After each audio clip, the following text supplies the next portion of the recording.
Pois é, mais um capítulo da nossa novela preferida, o Duelo de Titãs. Alexandre de Moraes contra Donald Trump tem mais um capítulo interessante. Vamos lá. Você lembra que o Eduardo Bolsonaro, segundo uma matéria do Metrópolis, foi ridicularizado pelos ministros do Supremo. Quando o Eduardo Bolsonaro anunciou que ficaria nos Estados Unidos para fazer denúncias contra os ministros da Suprema Corte aqui no Brasil. Eles riram, ridicularizaram e chamaram o Eduardo Bolsonaro de bananinha. Um bobo, que não conseguiria nada. Uma verdadeira piada. Você lembra disso? Acontece que a piada virou pesadelo. E aí a piada conseguiu falar com o Trump. E a piada ganhou mais uma piada. Ou seja, junto do Eduardo Bolsonaro surgiu Paulo Figueiredo, que engajou na batalha e também hoje, antes, era o blogueirinho, filho, neto do ditador, agora é um poderoso articulador e jornalista político. Veja como as coisas mudam. Então, surgiu mais uma piada chamada Paulo Figueiredo, que ficou outra piada sem graça. Agora tem mais um capítulo, outro nome, só que dessa vez nem brasileiro é. O Jason Miller, uma das vítimas do ministro Alexandre de Moraes. Olha essa matéria do Ceará Mundo. O conselheiro de Donald Trump promete campanha internacional pela liberdade de Bolsonaro. Ele fez uma declaração recente, né? O conselheiro político do Donald Trump, o Jason Miller, afirmou que está engajado em uma mobilização global para pressionar pela liberação e libertação do ex-presidente Jair Bolsonaro. Essa fala dele aconteceu durante um evento da CPEC, que é um evento conservador. Vem cá. Então o Eduardo Bolsonaro disse que ia conseguir engajamento lá nos Estados Unidos contra o Alexandre de Moraes. Hoje, o Lorival Santana fez uma matéria dizendo o seguinte, olha, a Lei Magnitsky, o intuito dela não era nem tanto pressionar o Moraes, era para atingir o Brasil. E atingir o Brasil da seguinte forma, mostrando para o mundo que o Brasil já não é mais uma democracia. E segundo o Lorival Santana, parece que a Lei Magnitsky já atingiu seus objetivos. Vários países do mundo já não encaram mais o Brasil como uma democracia. Agora, o Jason Miller, como eu disse, pretende sair pelo mundo, assim como o Eduardo Bolsonaro, provavelmente junto com o Eduardo Bolsonaro, denunciando, né, os abusos e as arbitrariedades que existem no Brasil. Pois é. Será que eles vão rir dessa piada ou vai ser mais uma piada sem graça? Porque se você espera alguma reação daqui de dentro do Brasil, tem que esperar sentado. Porque se depender do Alcolumbre, ele prefere enfrentar a Lei Magnitsky do Trump do que enfrentar o Alexandre de Moraes. Vou contar uma coisa para vocês, guardem em segredo. Tem alguns deputados, senadores, ministros do governo Lula e ministro do STF que acham que o Trump está fazendo bravata, que ele só vai sancionar o Moraes mesmo. Ele não vai perder tempo tentando sancionar outros ministros, não, nem outras pessoas. É por isso que o Davi Alcolumbre acredita nisso. E aí a base governista no Senado, junto com o Davi Alcolumbre, vai impedir qualquer possibilidade de impeachment do Alexandre de Moraes. Segundo essa matéria da Gazeta do Povo, o pedido de impeachment de Moraes no Senado tem 41 apoios, mas precisa de 54 votos. E esse cenário político que vem circundando ali é bem improvável, ou seja, a possibilidade de juntar 54 votos, tendo em vista a quantidade de pessoas que são alinhadas ao PT, é pequena. Então, o próprio Ciro Nogueira falou que a possibilidade de ter os 54 votos é quase nula, porque a própria base do PT vai proteger o Alexandre de Moraes. E por isso, também, o Davi Alcolumbre nem vai pautar e nem vai colocar em votação qualquer possibilidade do impeachment do ministro Alexandre de Moraes. Mas uma coisa é certa, lá dentro do Congresso, né, pouca possibilidade de andar. Agora, dentro do próprio STF, já há apostas de que eles estão rifando o ministro Alexandre de Moraes. Olha só, TV Foco BR fez essa publicação que diz o seguinte, o ministro Alexandre de Moraes, ele está na mira, né, dos demais ministros, que discordam das suas decisões e alertam para ele, em uma reunião em portas fechadas, que ele tem que baixar a bola, pisar no freio. Falamos agora do ministro Alexandre de Moraes. A informação é da jornalista Malu Gaspar, da Folha de São Paulo, que informa que ministros, colegas de Alexandre de Moraes, ficaram incomodados com as recentes decisões por parte do ministro do STF em relação a tudo que envolve a trama golpista e também o pedido de prisão domiciliar por parte aí do ex-presidente da República, Jair Bolsonaro.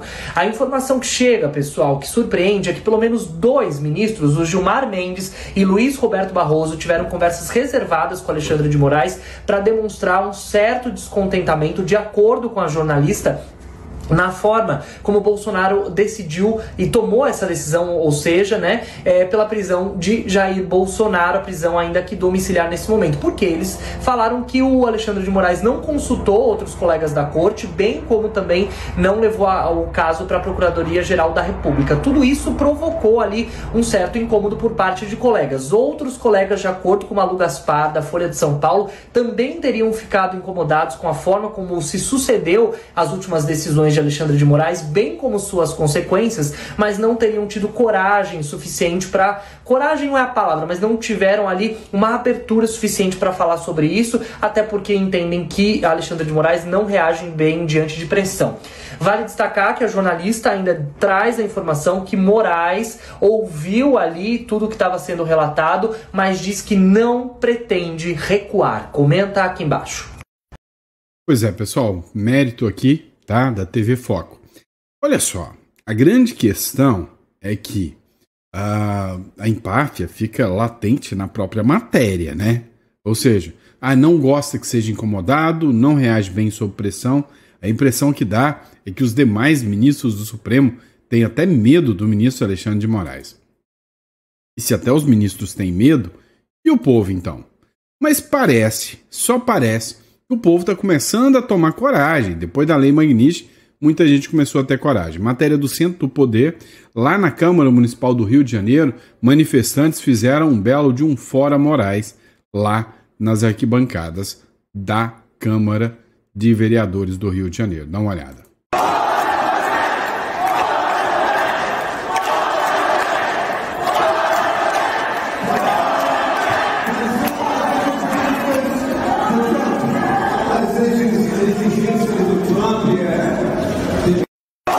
Os vereadores estavam rindo muito, hein? Estavam bem felizes com as manifestações.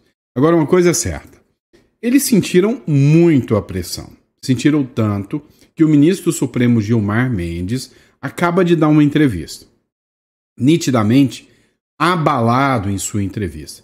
Dá uma olhada. Visivelmente abalado e preocupado, abatido, Gilmar Mendes confirma a reunião para entendimento das consequências da Lei Magnitsky, mas ainda continua defendendo o Alexandre de Moraes. Dá uma olhada nesse trecho aqui. Ministro, e aproveitando, vocês, procede que vocês têm se reunido ou têm gerado incômodo às decisões do ministro Moraes, tem pedido para ele, de fato, maneirar as decisões em relação à trama golpista envolvendo o ex-presidente Jair Bolsonaro? É verdade que nós temos nos reunido para conversar sobre os efeitos dessas sanções e temos tido conversas a propósito disso, como é natural. Nenhum incômodo quanto a decisões do ministro Alexandre de Moraes, que, como eu já disse em outro momento, cumpriu e cumpre um papel importantíssimo na defesa da democracia brasileira. E nós o apoiamos de maneira inequívoca. Então, isto tem que ficar bastante claro. Nós estamos tomando decisões, e não são só decisões, ele é apenas o relator, mas estamos tomando decisões colegiadas, seja no pleno, seja na turma, em nome do Supremo Tribunal federal. E vocês se reuniram também com banqueiros, já se sabe melhor os impactos da lei Magnitsky, e amanhã tem a reunião do Eduardo Bolsonaro na Casa Branca. Temem mais sanções, não só ao Moraes, mas à corte? Não estamos avaliando isso. Temos conversado sobre eventuais consequências dessas medidas restritivas e de como outros países têm lidado com elas, e somente isso. Ministro, e vocês têm noção, né, do quanto o ministro o ministro Gilmar Mendes pode ser impactado, né, o peso dessas medidas contra ele? Olha só, dá uma olhada nessa publicação aqui. O juiz que auxiliou o Alexandre de Moraes no STF reclamou: cara, não estou aguentando mais. Em áudio, um juiz que atuou com Alexandre de Moraes relatou que estava perdendo a rigidez mental e que a família estava extremamente prejudicada. Olha aqui o que aconteceu. Olha, realmente a coisa tá feia, viu? Eu não estou aguentando mais em termos físicos, psicológicos, emocionais. Eu não consigo dormir sossegado. Eu não tenho tranquilidade. Eu estou perdendo completamente a rigidez mental. O pouco que eu ainda tinha, viu? Realmente a coisa está feia, diz Vieira a Tagliaferro. Agora, desculpem, presta atenção nessa situação. Esses juízes estão por aqui com o ministro Supremo Alexandre de Moraes. A chance desses ministros, né, tentar, de certa forma, desses juízes que eram auxiliares do Moraes, tentarem, né, denunciar o que o Tagliaferro mesmo estava fazendo, é gigante. Dá uma olhada aqui o que publicou também o Vinícius Carrion, matéria do Mário Sabino. Um trecho conclui-se dos retalhos jornalísticos que os ministros do STF, inclusive os que mantêm silenciosos, acham que o colega está indo longe demais e que não subestimam o preço que lhe foi apresentado pelo governo de Donald Trump. Ou seja, ninguém acreditava, nenhum deles acreditava que, literalmente, isto aconteceria. Ou seja, que viria uma lei Magnitsky tão forte assim. Veja a publicação, né, do Mário Sabino. O STF se mostra incapaz de controlar Alexandre de Moraes. Ou seja, segundo matérias, publicações, o ministro Alexandre de Moraes se tornou um ser incontrolável, inarredável o poder atribuído ao ministro. É o que se infere dos recados de ministros do STF e das confidências de assessores publicadas pela imprensa.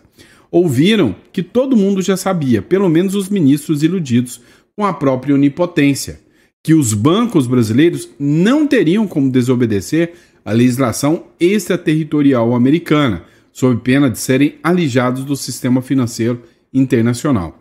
Ou seja, a ideia quixotesca de decidir que a lei Magnitsky não se aplicava ao Brasil deve ser totalmente arquivada. Ou seja, Estados Unidos não chegou para brincar, não. Os Estados Unidos chegou para fazer realmente a diferença para cima dos ministros do Supremo.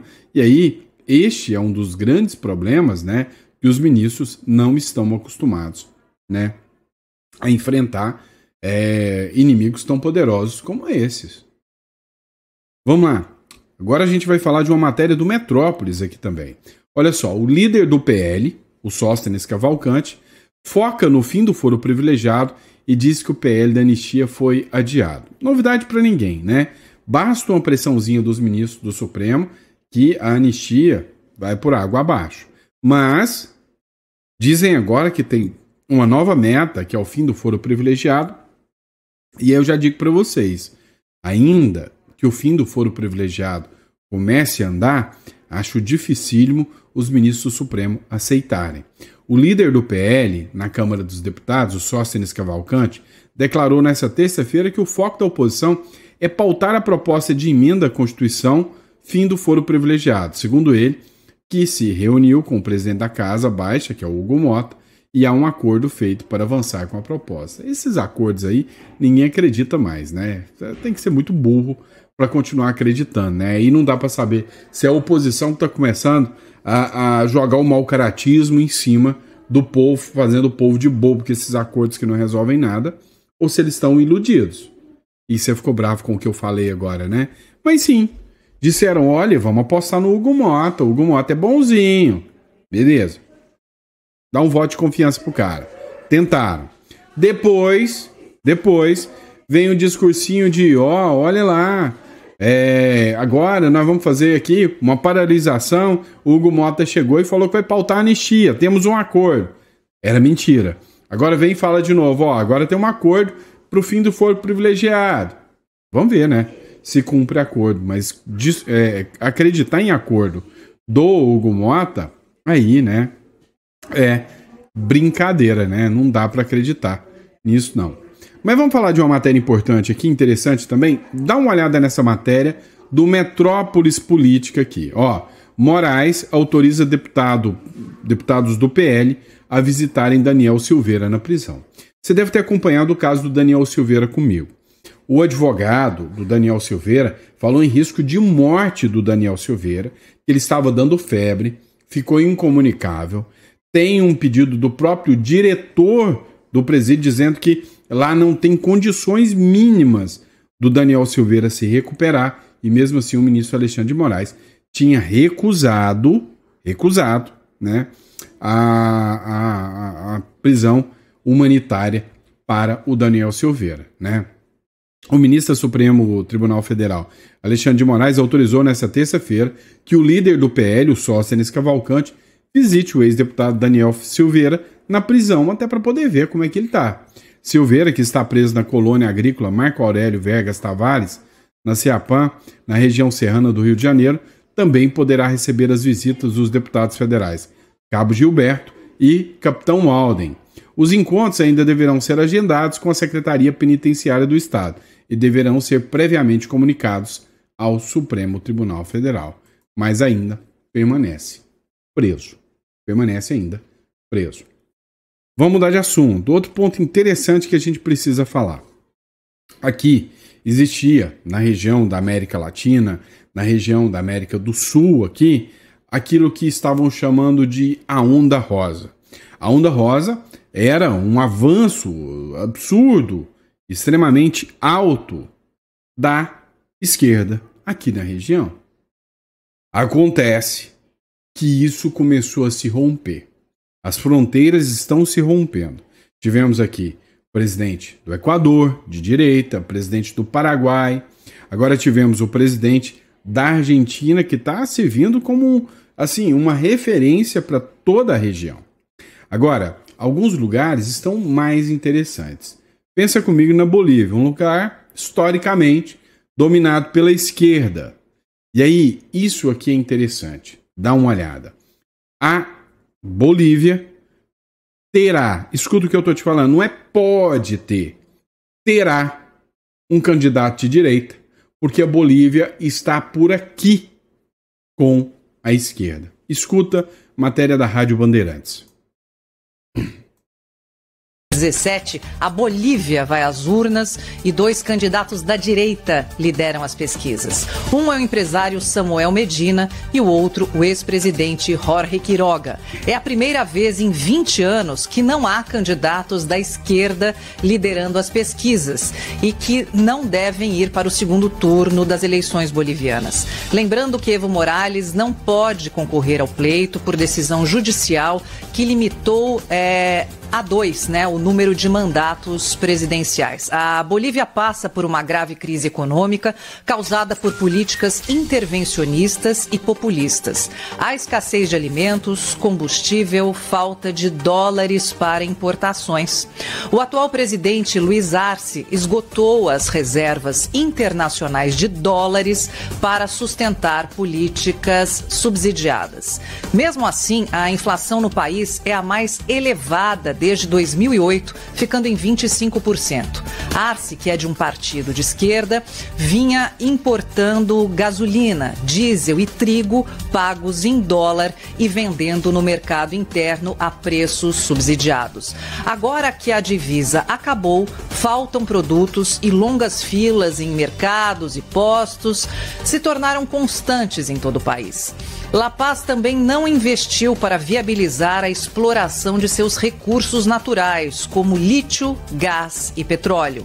Em relação ao gás, a Bolívia, que sonhou um dia em ser o Catar da América Latina e era a segunda maior reserva da região, depois da estatização do setor no governo Evo Morales, os lucros obtidos foram para políticas sociais. E olha, gente, no próximo domingo, dia 17... Entendam uma coisa. A esquerda é um verdadeiro câncer. É um câncer que já está sofrendo a sua quimioterapia. Pode ter certeza disso. Onde um governo de esquerda entra, a economia provavelmente será dilacerada. E essa onda rosa está caindo por terra, e eu disse que o Milei teria um importante papel. Vocês viram agora que a Bolívia, um país historicamente dominado pela esquerda, começa a cair. Outro país historicamente dominado pela esquerda chama-se Chile. Com cartilha de Trump, a direita lidera as pesquisas presidenciais no Chile. Olha que notícia boa. Faltando pouco mais de 3 meses para o primeiro turno das eleições presidenciais no Chile, agendado para 16 de novembro, o cenário mais provável, segundo analistas políticos, é a vitória da direita. O favorito é José Antônio Kast, do Partido Republicano, que disputa o cargo pela 3ª vez e mantém alinhamento com rede de lideranças conservadoras globais. Escute-me, incluindo o presidente dos Estados Unidos, Donald Trump, e o argentino Javier Milei. Com um discurso concentrado no combate à imigração ilegal, Kast defende tolerância zero e o fechamento das fronteiras. Em maio, durante a Conferência Política de Ação Conservadora, a CIPAC, na Hungria, afirmou que a imigração ilegal não é um acidente, é uma estratégia, e classificou o fenômeno como arma contra a liberdade dos povos. Pois é, vai entrar mais um presidente de direita, não tenham dúvidas, O que a gente já acompanhou dos governos de esquerda, já deu para perceber muito bem como funciona. Olha isso aqui, que interessante. Matéria da Gazeta do Povo, tá? Petro defende Maduro após os Estados Unidos aumentarem recompensa pela sua captura. A gente está acompanhando os últimos noticiários aqui da América Latina toda e o Maduro agora, é o criminoso mais procurado do mundo, tá? Nem o Osama Bin Laden teve uma recompensa tão alta quanto a do Maduro, tá? A recompensa que foi colocada sobre a cabeça do Bin Laden, era de 25 milhões de dólares. O Maduro é 50 milhões de dólares. Os Estados Unidos querem o Maduro de qualquer jeito. E, inclusive, já falaram em uso de recursos militares para pegar o Maduro. E aí, achei interessante isso aqui, Olha, a ex-chanceler da Colômbia, a Marta Lúcia Ramírez, ela fez uma publicação falando o quanto o Petro, é envolvido com criminosos. E aí, que pode ser um alvo, inclusive, dos Estados Unidos, A ex-vice-ministra da Colômbia, a Marta Lúcia Ramírez, esteve na tarde de ontem falando aqui no NTN 24, que é um jornal internacional da Colômbia, tá? Também a chanceler diz que dá todo o respaldo, sobre a questão do Uribe, que faleceu. A ex-chanceler diz também que é inacreditável o respaldo que Petro está dando para Maduro, tendo em conta que eles já tinham ajudado os grupos terroristas colombianos, Abre aspas, sabemos que a Venezuela já passou por teve ajuda, desses grupos terroristas da Colômbia, e por essa razão a Venezuela de Chávez nunca quis fazer um acordo de cooperação militar com os colombianos, né? Então, o que acontece hoje é que lá na Colômbia, infelizmente, né, estão passando por uma situação tão trágica quanto a nossa aqui no Brasil, né? A gente torce, literalmente, que isso se acabe o mais rápido possível e da forma que for necessário. Dá uma olhada na matéria do The Epoch Times aqui. O México confirma saber de possível ordem dos Estados Unidos para alvejar cartéis em outros países. Os Estados Unidos estão firmes e fortes no discurso de que vão partir para cima. Segundo o Epoch Times, o próprio New York Times informou na sexta-feira, 8 de agosto, que Trump havia assinado secretamente uma diretiva para começar a usar força militar em solo estrangeiro e que ela fornece uma base oficial para a possibilidade de operações militares diretas. Dá uma olhada no trecho aqui da matéria. O governo mexicano confirmou ter conhecimento da possibilidade de uma ordem militar sigilosa dos Estados Unidos, que foi noticiada pelo New York Times, para ações contra cartéis fora do território. A presidente Claudia Sheinbaum disse que foi informada pelo governo Trump de que uma ordem assim viria aí, mas que as ações militares, que qualquer ação militar sem consentimento, sem cooperação, estava fora de cogitação. A lógica, agora que foi confirmado pela presidente mexicana de que uma ordem assim, de fato, estaria a caminho que ela foi notificada, traz a lógica jurídica de que a Casa Branca classificou cartéis como organizações terroristas e que essa ordem, junto dessa classificação, daria base legal para ações de contra-terrorismo no exterior. Isso seria justificado pela legislação antiterrorismo nos Estados Unidos. E a extrapolação que teve tanto burburinho no final de semana é de que isso poderia até incluir o Brasil, dado que organizações, as facções criminosas brasileiras, Comando Vermelho e Primeiro Comando da Capital, o CV e o PCC, poderiam vir a ser considerados pelos Estados Unidos como organizações terroristas. Já houve uma consulta sobre isso no passado, o Brasil respondeu de forma negativa, mas os Estados Unidos teriam a autonomia para fazer isso unilateralmente. E essa mudança no enquadramento daria suporte a ações coordenadas do governo americano e de aliados na região. Aí também intervenções cibernéticas de inteligência seria uma coisa que se justificaria. Pois é, né? Então, com as medidas que estão sendo tomadas até agora, entra na mira.